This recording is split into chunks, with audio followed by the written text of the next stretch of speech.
नमस्कार दोस्तों, स्वागत है आप सभी का धर्म ज्ञान अमृत चैनल पर।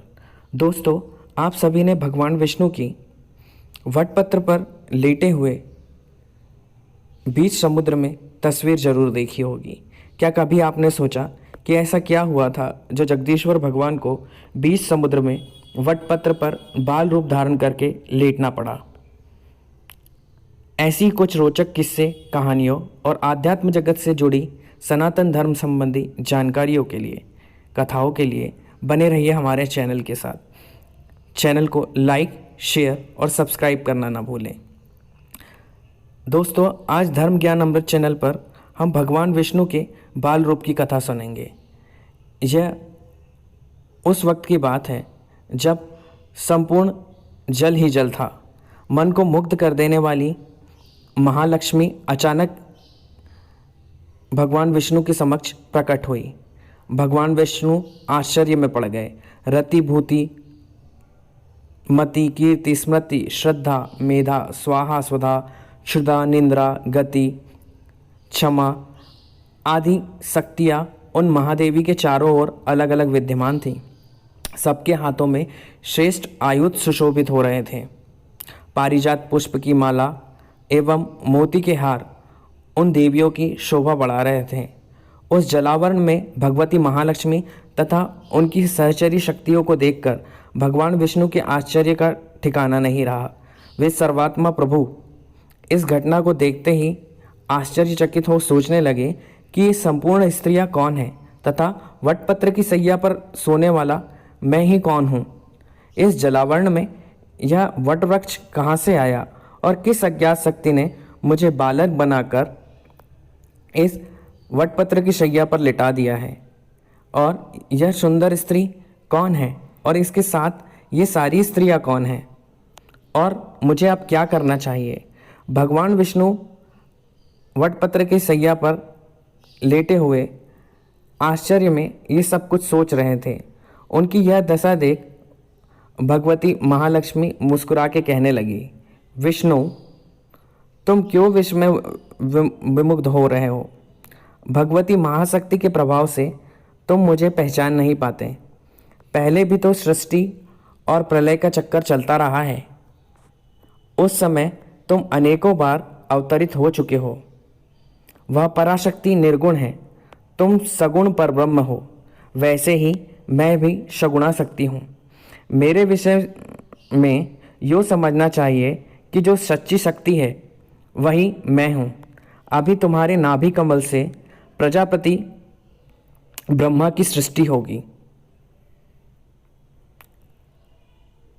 रजोगुण से उत्पन्न होकर वे संपूर्ण जगत की रचना करेंगे। तपस्या में संलग्न होने के पश्चात उन्हें सर्वोत्कृष्ट शक्ति सुलभ होगी। तब वे त्रिलोक के निर्माण में सफल होंगे। ब्रह्मा रजोगुण को धारण करने वाले हैं, अतः उनकी सृष्टि भी रजोगुण संपन्न होगी। विलक्षण बुद्धि वाले ब्रह्मा पंचभूतों का निर्माण करके उनके भीतर इंद्रियों के संचालक देवताओं को तथा मन को यथा योग्य स्थापित कर सृष्टि को सजाएंगे। इसी से उन्हें कर्ता की उपाधि मिली है। महाभाग, तुम इस विश्व की रक्षा का कार्य संभालना। क्रोध के आवेश में आने पर तुम्हारी भौहों से रुद्र का अवतार होगा। उन्हें तामसी शक्ति प्राप्त होगी। महामते, फिर तो वे रुद्र ही कल्प के अंत तक इस सृष्टि का संहार करते रहेंगे। इसी कार्य का संपादन करने के लिए मैं तुम्हारे पास आई हूँ। मुझे तुम सात्विक शक्ति समझो। हे मधुसूदन, मैं यहीं रहूँगी। सदा से तुम्हारे ही पास मैं रहती आई हूँ। तुम्हारा हृदय मेरा निवास स्थान है। मैं वहीं रहूँगी।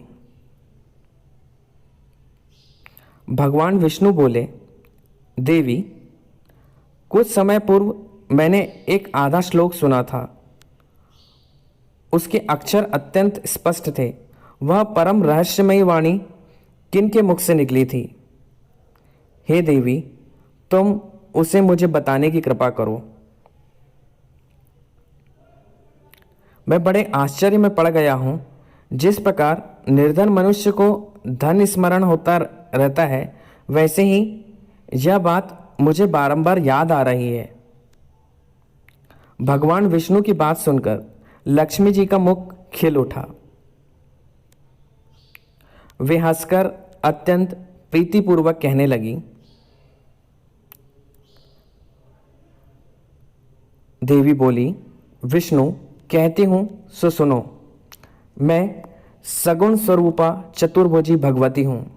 यह मेरा परिचय है। क्या तुम निर्गुणा आद्य शक्ति को नहीं जानते? उन्हीं आद्य शक्ति ने तुम्हें बालक बनाया है। उन्हीं में उनका सगुण रूप भी छिपा रहता है। महाभाग, तुम जान लो, उन्हीं निर्गुणा भगवती ने यह आधा श्लोक कहा था। उनके द्वारा कहा गया यह आधा श्लोक द्वापर में श्रीमद् देवी भागवत का रूप लेगा। ब्रह्मा जी भगवान विष्णु के नाभि कमल में विराजमान थे। वहीं उन्होंने भी इस आधे श्लोक को याद कर लिया।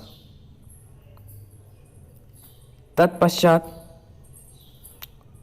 अपने अमित बुद्धिशाली पुत्र नारद जी को उन्होंने इस मंत्र की दीक्षा दी और